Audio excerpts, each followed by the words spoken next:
Okay, still in the basement.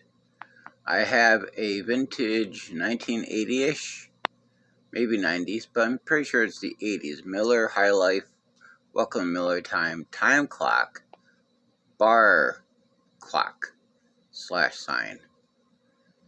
A friend of mine actually gave this to me. He got it from a bar that went out of business back a bunch of years ago, so I'm assuming it has some age to it. And it's in pretty good shape. I'll show you the back.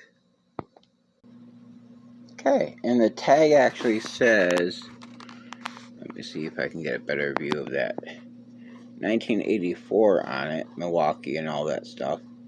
So, there you go. National lighting things.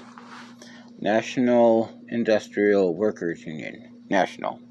Now, it still works, although I don't usually plug it in a lot.